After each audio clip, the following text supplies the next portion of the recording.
여러분 안녕하십니까? 자고 일어나는 재앙 데일리 재앙 브리핑입니다. 여러분의 구독과 좋아요 그리고 공유가 여러분의 주변을 바꿀 수 있습니다. 꼭 부탁드립니다. 내년 총선을 앞두고서 여야 할 것 없이 인재 영입 및 중진 용태론이 정계 전체를 강타하고 있는데요. 이 와중에 박근혜 정부 시절 청와대 국정기획수석을 지낸 자유한국당 유민봉 의원이 6일 내년 총선 불출마를 선언하면서 한국당 내부에서도 본격적인 쇄신이 시작될지 기초가 주목되는 상황입니다. 유 의원은 이날 오후 국회 정론관 기자회견에서 지난해 6월 페이스북에서 밝힌 내년 총선 불출마 선언을 이 자리에서 공식적으로 밝힌다. 빈 자리는 국민들이 채워줄 것으로 확신하니 우리 당의 빈 틈새라도 내겠다고 말했습니다. 유 의원은 이 자리를 빌어서 지금 우리 당은 국민들의 답답함과 절박함을 담아낼 그릇의 크기가 못되고 유연성과 확장성도 부족하다. 당 지도부는 지지층에 안주하지 말고 중도 계열층의 마음을 끌어들일 수 있도록 쇄신과 혁신을 이끌어나면서 자신이 내년 총선에 불출마하기로 한 이유를 밝혔는데요. 그러면서 유 의원은 기존의 생각 틀과 인맥을 깨고 완전히 열린 마음으로 당을 이끌고 선거연대를 포함한 보수 대통합 행보도 본격화해야 한다. 더 많은 국민과 청년, 여성이 당과 함께 할 수 있도록 가진 것은 먼저 내려놓고 가시밭길을 앞장서서 나가자고 하면서 보수 대통합 및 신규 인재 영입의 중요성을 강조했습니다.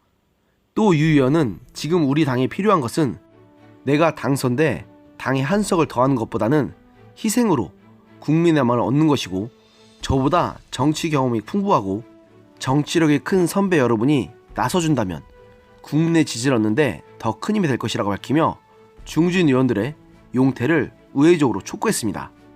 유 의원은 또 오늘 결심과 앞으로 당의 노력으로도 국민의 마음을 얻는 데 부족하거나 국회 본회의에서 패스트트랙 지정 법안 강행 처리와 같은 불행한 사항이 발생한다면 저는 언제라도 의원직까지 내려놓을 준비가 되어 있다고 언급했습니다. 지난해 지방선거 후 불출마 의사를 밝혔던 의원들과 사전에 논의했냐는 질문에는 그분들은 당시부터 지금까지 발언과 의사 표시를 바꾼 적이 없다. 쇄신의 큰 물줄기가 트인다면 그분들은 분명히 동참하고 당 혁신에 앞장설 것이라고 믿는다고 답했습니다.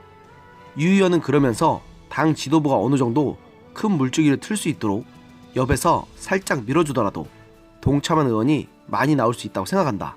이렇게 덧붙이면서 지난주 황교안 대표와 나경원 원내대표에게 불출마 입장을 전달했고 지도부도 자신의 입장을 존중한다고 했다고 말했습니다.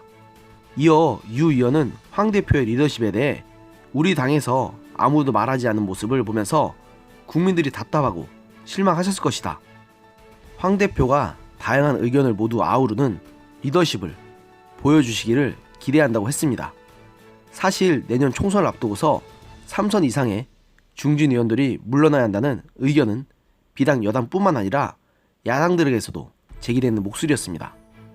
여당에서는 이미 이철희 의원이나 표창은 의원처럼 내년 총선에 불출마하겠다는 의사를 밝힌 의원들이 나왔지만 야당인 자유한국당에서는 이런 목소리가 나온 것은 이번 유민봉 의원이 사례가 처음입니다. 사실 유민봉 의원 혼자서 한국당 내부의 분위기를 바꾸는 것은 한계가 있을 것입니다. 유 의원이 초선 이한 것은 둘째치고 지금 자유한국당 내부에서는 내년 총선을 앞두고서도 별다른 변화의 모습을 보여주지 않아서 많은 사람들의 아쉬움을 샀던 것이 사실이기 때문입니다. 그런 의미에서 유민봉 의원의 이번 결단은 최근 여러모로 아쉬움이 많았던 자유한국당의 분위기를 바꿀 수 있는 계기가 될 수 있을 것이라고 봅니다. 내년 총선의 승리를 위해 국민들의 민심을 사로잡기 위해서는 기존의 인사들에 대한 냉정한 평가와 함께 가감없는 평가와 물갈이가 필수입니다. 그러나 그동안 자유한국당에서는 그런 모습을 그다지 보이지 못했던 것도 사실입니다. 과연 유민봉 의원의 이번 결단이 자유한국당의 변화를 이끌어낼 수 있을지 한번 지켜봐야 할 것 같습니다. 오늘의 영상은 여기까지였습니다. 들어주셔서 감사합니다.